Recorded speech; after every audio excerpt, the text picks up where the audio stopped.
Hello, hello, hello, and welcome into another edition of 8Sports Nightcap here on WRACNow.com, on our YouTube and our Facebook page. Thanks very much for joining us and joining me. And if this is your first time tuning into a nightcap, essentially, we just kind of talk some ball here. I kind of give my opinions on things happening around the world of Central Virginia sports.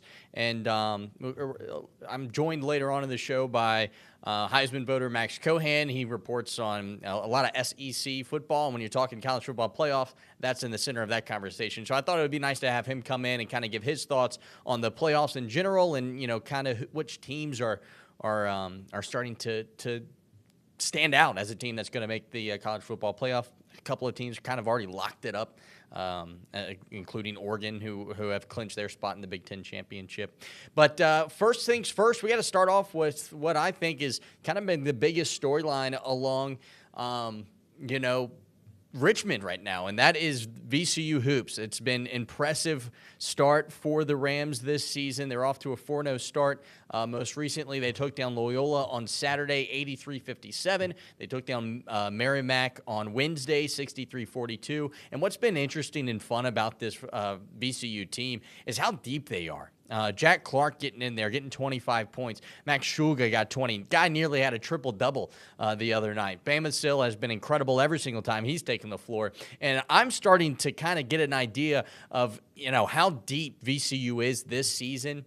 Obviously, this is my first year in Richmond covering sports around here, Richmond, and I've been looking at stuff from last year and this year, and, the amount of confidence that this VCU team is playing with early. Granted, I know they have not played a difficult schedule just yet. Obviously, they did take down Boston College, which was impressive on the road at a neutral site environment, But they're playing with so much confidence. They're playing together. They're playing deep. I mean, they're playing freshmen. They're playing, 10 or 12 guys are touching the floor every single night that they take the floor, and it's been a lot of fun to watch, especially as I've gotten my first experience of the Stew, the Siegel Center, and the great atmosphere that is on tap there at the Stew. In fact, I have some highlights from the game as well that as I go through some of these so much opinions on. Of course, Nolan. Thanks for having me.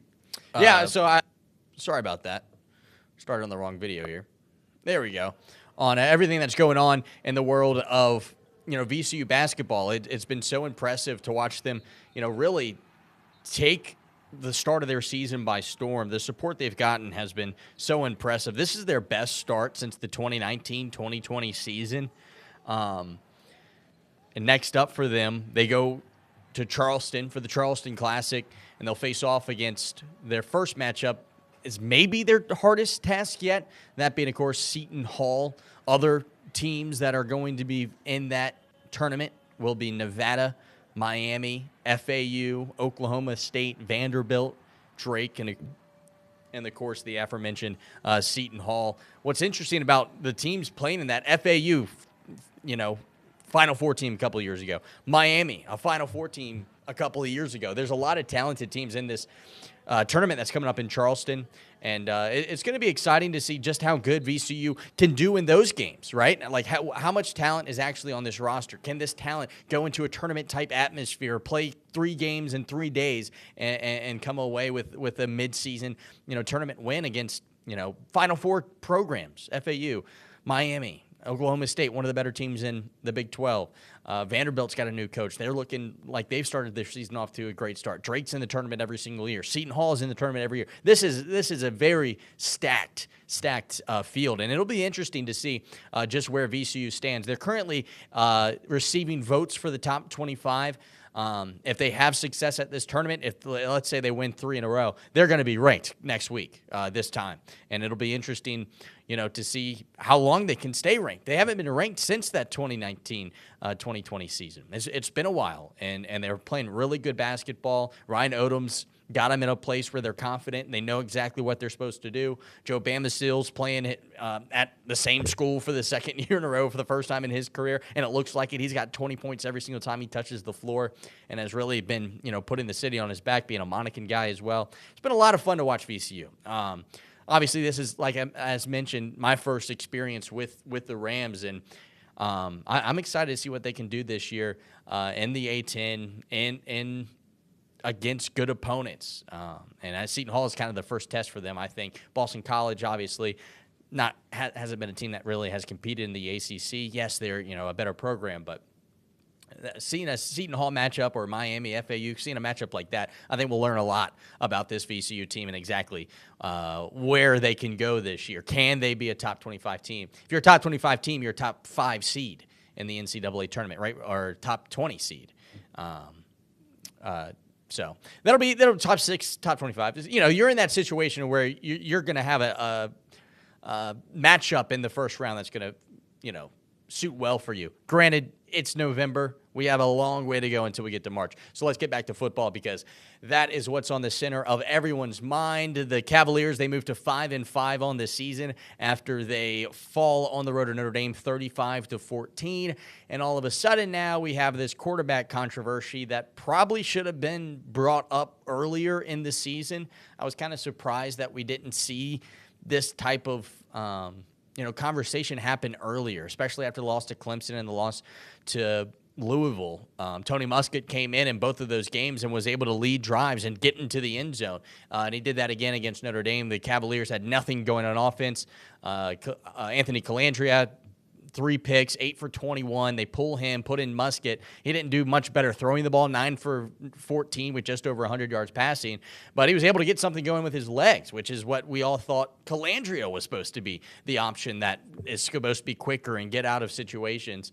And it's a backdoor cover if you're looking at it in terms of the betting side of things, that Virginia was able to get 2 touchdowns late. Malachi Fields was the only receiver that really got anything going as well in this matchup. But other than that, now the Cavaliers turn their attention to a 13th ranked SMU team at home at noon at Scott Stadium.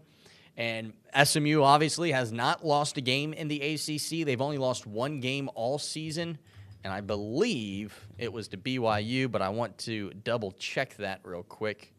Their lone loss of the year came week 3 to BYU, 18-15. BYU looking like the best team in the Big 12 and are probably going to be a playoff team. So SMU is a good football team. There's no doubt about it. They should have lost their game to Duke. Duke had an opportunity to win the game in regulation with the late field goal. That SMU blocked it. And kind of kept their hopes of a college football playoff appearance alive. And, that's kind of what they'll be playing for. UVA's playing for postseason play, right? They're one win away from going to a bowl game and doubling their win total from last year and the year before that. And so a lot of us on the line on Saturday at noon. Of course, after SMU, the big one, right? Virginia Tech, 2 days after Thanksgiving. It's going to be an 8 o'clock kickoff on the ACC network. A lot of excitement around that game here in Virginia, obviously. Virginia Tech might be in a situation where they have to win to get in. UVA might be in a situation where they have to win in to get in. And we've seen that a couple of times over the past 5 or 6 years between these two programs as well. But it's going to be tough on Friday or Saturday. I'm sorry. One thing I think to note is that Virginia held Notre Dame to 1 for 12 on 3rd down on Saturday. They played really well. The defense did, of course. And they were able to kind of stay in this game because of that. But the turnovers is what was the difference maker in this one. 5 turnovers, right? Notre Dame scored 5 touchdowns, 35 points. And those turnovers, 2 of which were fumbles, 3 of which were interceptions by Colandrea, was the reason that the Cavaliers had no life in this game and were not able to get a win in South Bend.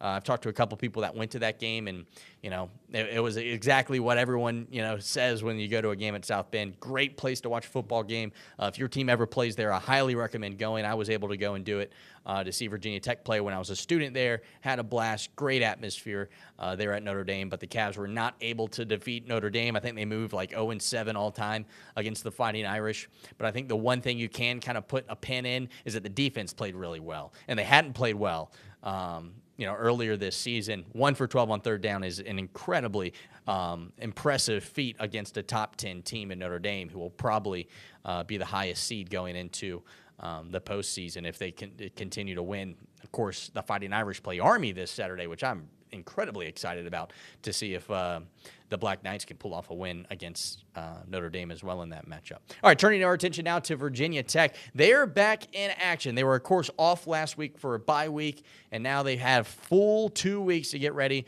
for Duke, who are coming off a win over North Carolina State. Duke's having a really good season.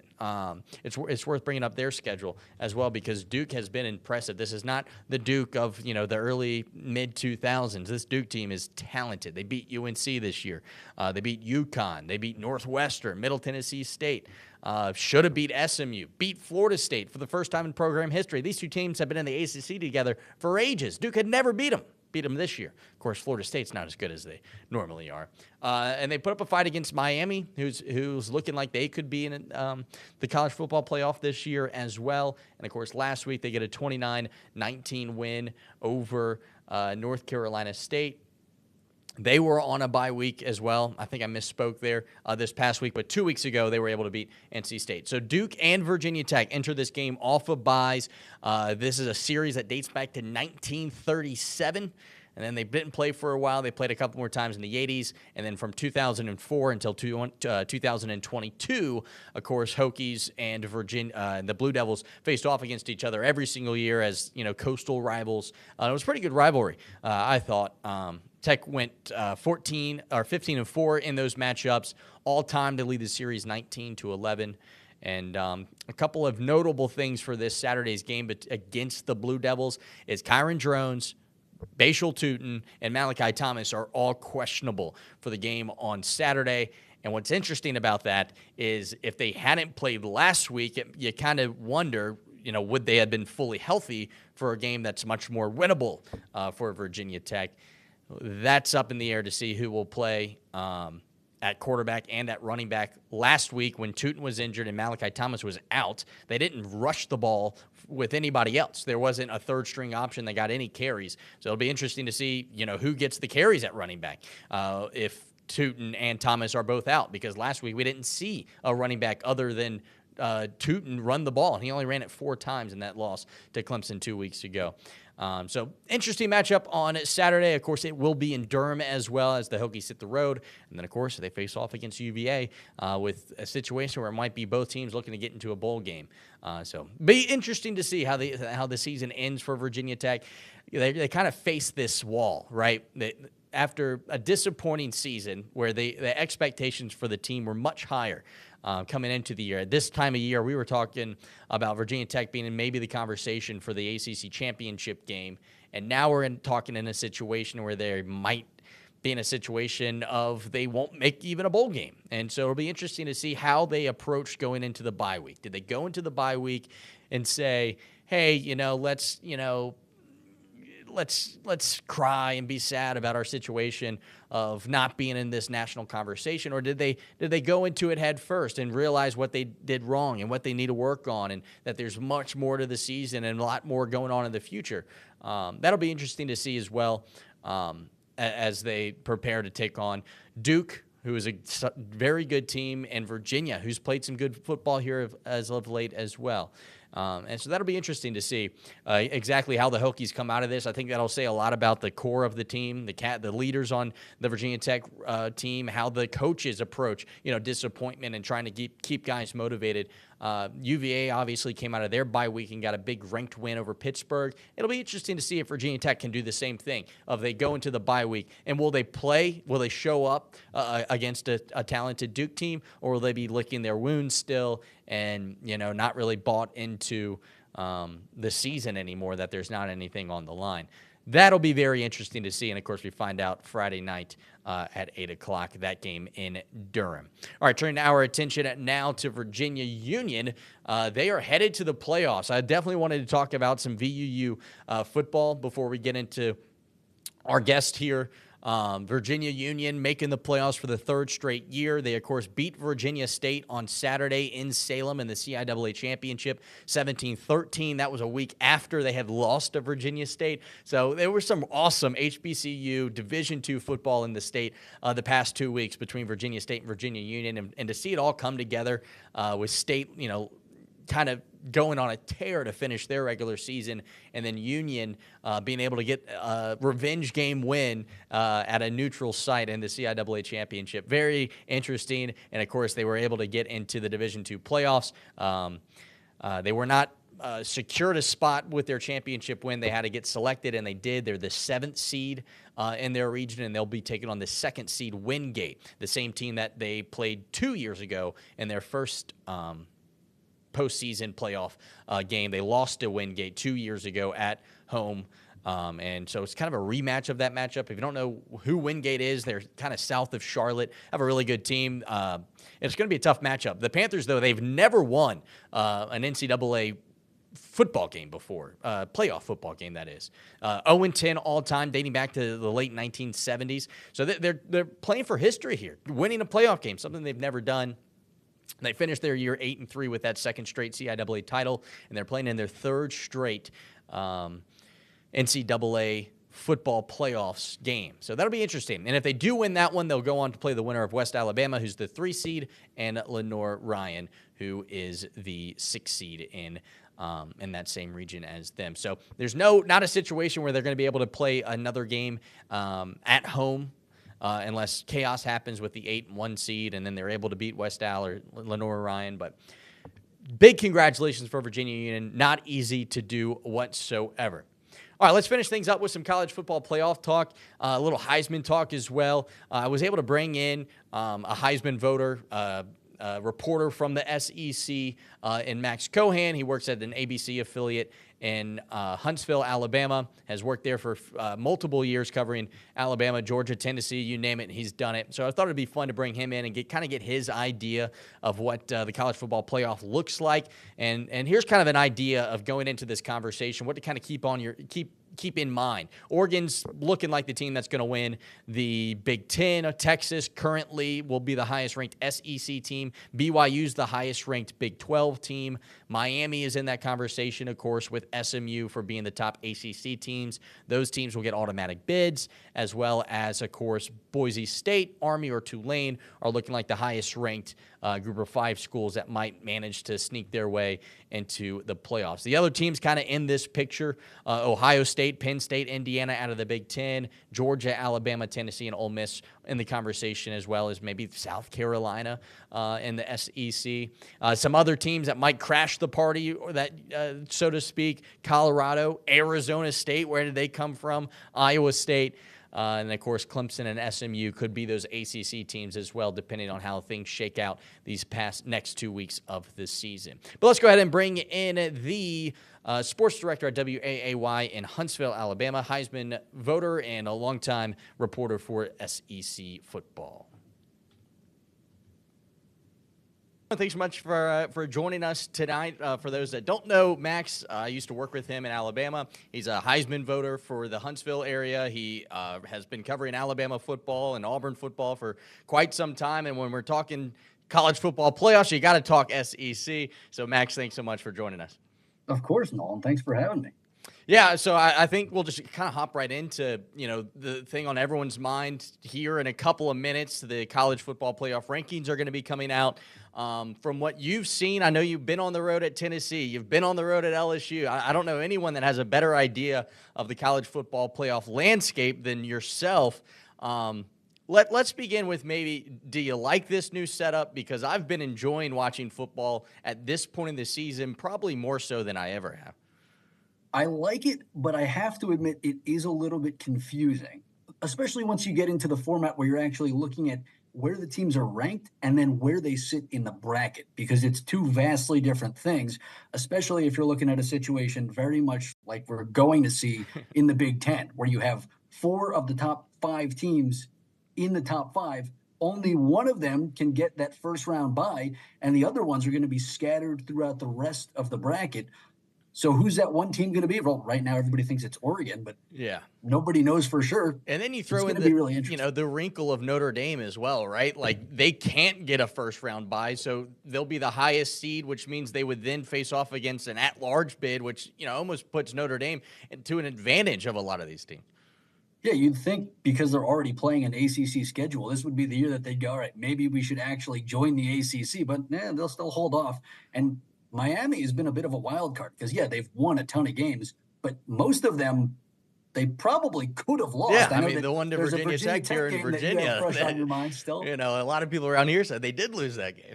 Yeah, so that's another situation to monitor. But really, there are so many spots that have yet to be claimed. And the other interesting thing that we saw last week, 1 through 12 was great, and you had 12 being Georgia, but Georgia would have missed the playoff because Boise State would get in over them as the Mountain West champion. So it's a very, very weird thing seeing the numbers because the actual 1 through 12 rankings don't mean that that's the bracket. And I think that's what's confusing right now is this is the first time where 1 through 4 isn't actually 1 through 4.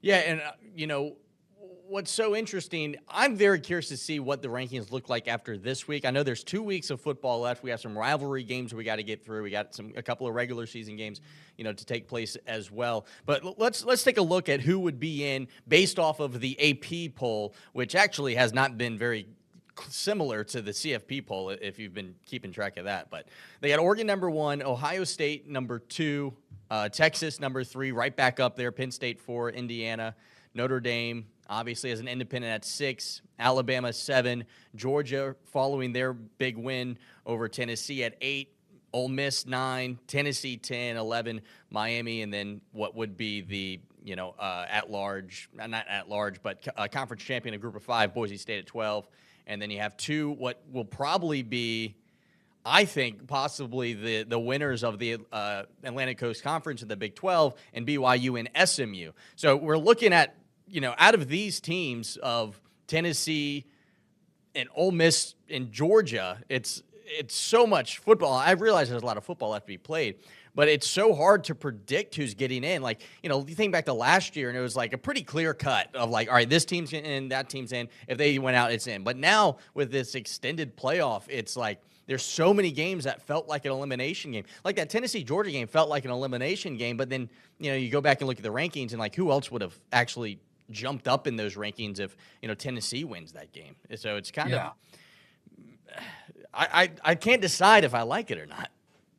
I think it's because it's new that it's exciting, but I think this is going to be something that requires adjustment at some point because it's odd having 5 teams that automatically qualify, yet only 4 of them get that first round bye. And then what it really comes down to is it's the 4 highest ranked conference champions. So we could have a situation where a team that was highly ranked all season does not win their conference championship. Some team comes in out of nowhere and spoils it. And then you're getting some random team essentially earning that 12 spot because they won their conference and somehow snuck into the rankings. Now, I'm not predicting that that's going to happen this year, but that's definitely something that's got to be on our radar. That would probably, like the Big 12, for example, BYU's the highest ranked Big 12 team. Next up is Colorado. And then I think next up, Arizona State, who I don't think they've had their name mentioned. And when I've been, paying attention to these college football shows and whatnot, out of nowhere, here come the Sun Devils.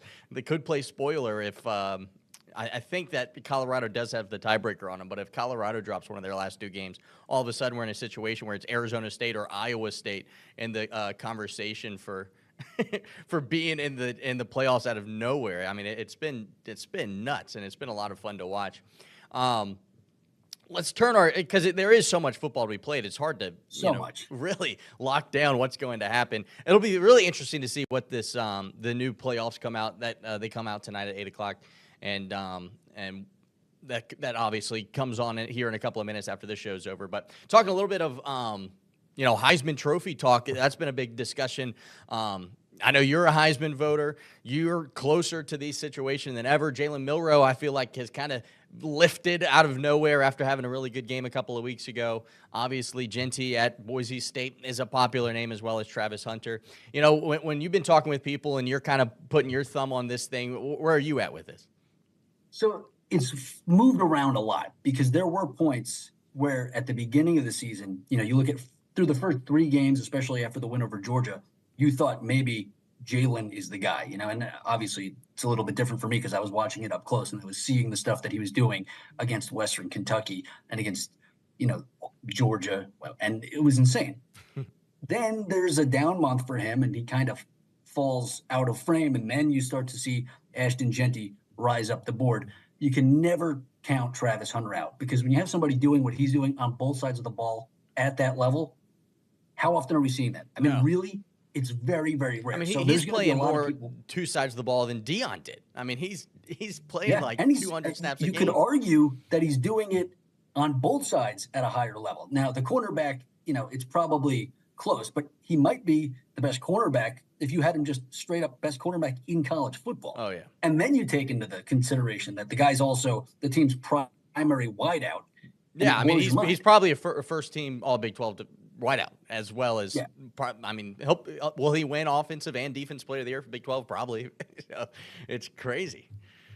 There's a chance. So he's got to be in the conversation. And then, of course, when you look at Miami, and I know this is still it's tough for you, but Cam Ward has to be in the conversation because of what he's been able to do with the Hurricanes. Now, yes, there's been high highs and low lows, but getting them to where they are, you can pretty much put on his back, which is one of the reasons. I mean, they've been out of those games. He puts them back in. It's like they're never out of it. I mean, that the loss, I guess it was 2 weeks ago now, I feel like kind of maybe spoiled his party. But prior to that loss, I was with you that Cam Ward has been, I mean, incredible to watch. The way he plays, kind of reminds me of Bryce Young in a way, that he's like, it just seems like everything at the college football level, of course, not so much what Bryce has been able to do at the next level. But when Bryce was the quarterback at Alabama, it seemed like the game came to him so slow. And it's the same thing with Cam Ward. He can do whatever he wants, put the ball wherever and move around the pocket.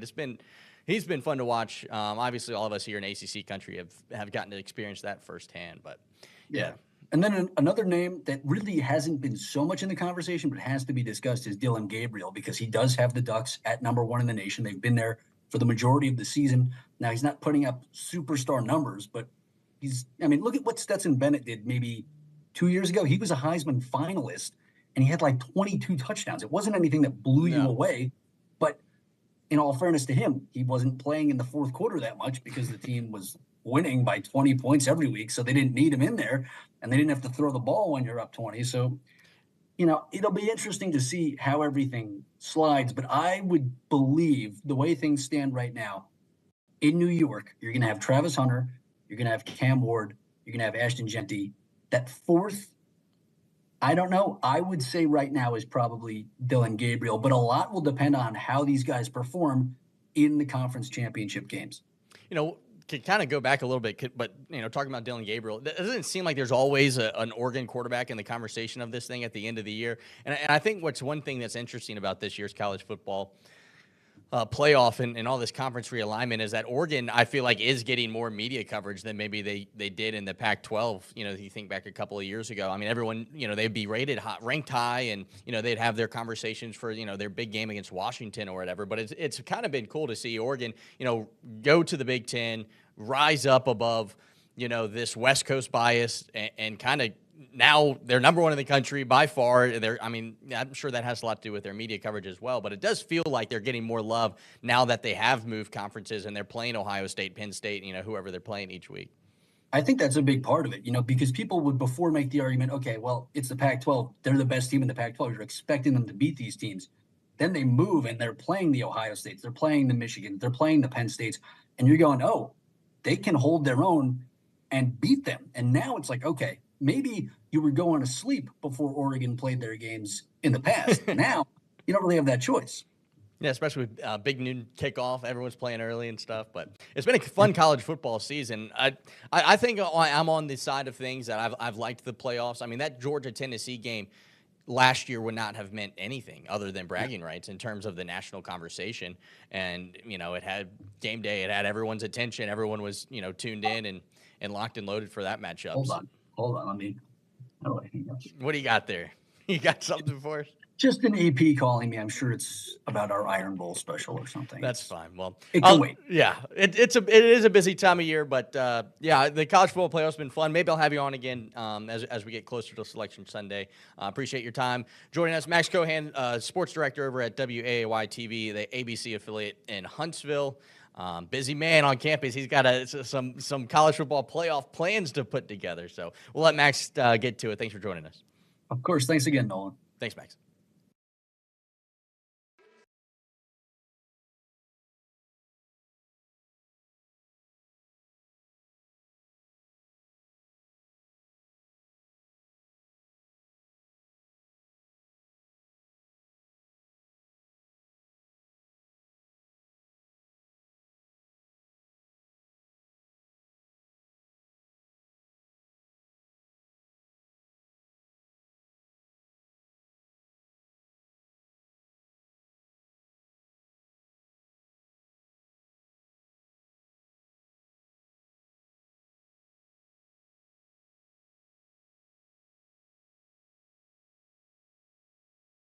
And I'm so sorry about that, guys. My mic was not on.